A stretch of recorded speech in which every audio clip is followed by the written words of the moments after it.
प्रेक्षक मित्रांनो आणि भगिनींनो, पौष महिन्यात जर तुम्ही एकही चूक केलीत तर लक्ष्मी घरातून निघून जाण्याच्या तयारीत असते। आजच्या या व्हिडिओमध्ये मी तुम्हाला एक अशी गुप्त कथा सांगणार आहे जी फक्त 5 मिनिटात तुमचे सर्व समज बदलून टाकेल। व्हिडिओ शेवटपर्यंत पहा, कारण शेवटचे 1 मिनिट सर्वात महत्त्वाचं आहे। 24 तासातील फक्त 5 मिनिटे या कथेला द्या, तुमचं आयुष्य, तुमची परिस्थिती, तुमचं सर्व काही बदलून जाईल।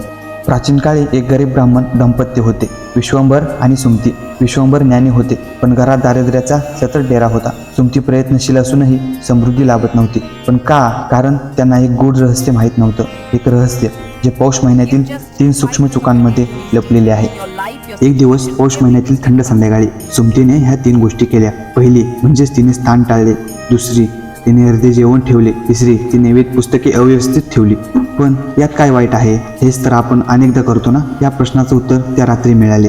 त्या रात्री सुमतीच्या स्वप्नात देवी लक्ष्मी प्रकट झाल्या, पण त्यांचे रूप आश्चर्यकारक होते। त्या रडत होत्या। सुमती, तू माझा अपमान केलास, देवी म्हणाल्या, पण तू जाणत नाहीस की हे केवळ माझा अपमान नाही, तर तुझ्या संपत्तीच्या स्रोताला झालेला अपमान आहे। देवीने 3 वाक्य सांगितली जी आजही प्रासंगिक आहेत। पहिले वाक्य, संध्याकाळचे स्नान फक्त शरीर स्वच्छ करत नाही, तर ते दिवसभराची नकारात्मक ऊर्जा दूर करते। पौषात ही ऊर्जा अतिशय संवेदनशील असते। दुसरे वाक्य, अर्धे जेवण म्हणजेच अर्धी कृतज्ञता, अन्न देवतेचा अपमान करणे तर म्हणजेच सर्व देवतांचा अपमान करणे। तिसरे वाक्य, जे सर्वात गुप्त आहे, वेद पुस्तके अव्यवस्थित ठेवणे म्हणजेच ज्ञानाचे द्वार बंद करणे, आणि ज्ञानाशिवाय लक्ष्मी कधीच स्थिर राहत नाही। त्यानंतर लक्ष्मी निघून गेल्या, पण सुमती लगेच जागी झाली। तेव्हा तिला एक विचित्र गोष्ट जाणवली। तिच्या खोलीत एक सुवासिक वारा फिरत होता। हा वारा कोठून आला? खिडकीदारे तर बंद होती। हा होता लक्ष्मीच्या अस्तित्वाचा शेवटचा सूचक संकेत, की त्या अजून घरात आहेत, पण त्यांची ऊर्जा क्षीण झाली आहे।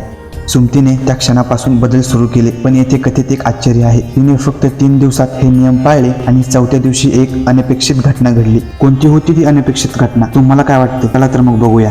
विश्वंभर यांना गावातल्या एका सेठाकडून एक पत्र आले। सेठांनी स्वप्नात आदेश मिळण्याचे सांगितले की विश्वंभराला धान्य द्या। का? कारण लक्ष्मी जेव्हा प्रसन्न होतात तेव्हा त्या लोकांच्या मनात आपल्या भक्तांच्या मदतीसाठी विचार निर्माण करतात। आजच्या या जगात याचा अर्थ काय? पौष महिन्याचे हे नियम आधुनिक स्वरूपात कसे आहेत? पहिला नियम, संध्याकाळी डिजिटल डिटॉक्स म्हणजेच मोबाईल बंद करून स्वच्छता करणे। दुसरे, अन्नाची प्लॅनिंग म्हणजेच रात्री काहीही वाया न जाऊ देणे।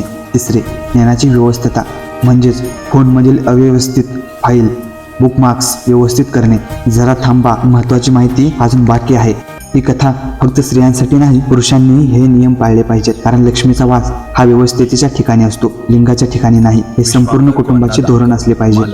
मित्रांनो, जर तुम्हाला हे सत्य वाटत असेल तर आत्ताच लाईक दाबा। हा लाईक म्हणजे तुमची होय, मी पौषात हे 3 नियम पाळेन अशी प्रतिज्ञा। ज्यांना खरोखरच बदल हवा आहे ते चॅनलला सबस्क्राईब करतात आणि घंटी बटन दाबतात, कारण पुढील व्हिडिओमध्ये मी सांगणार आहे पौषात केलेल्या एका चुकीमुळे एका कुटुंबाचा सर्वनाश कसा झाला। ही कथा आणखी गूढ आणि चिंतावर्धक आहे।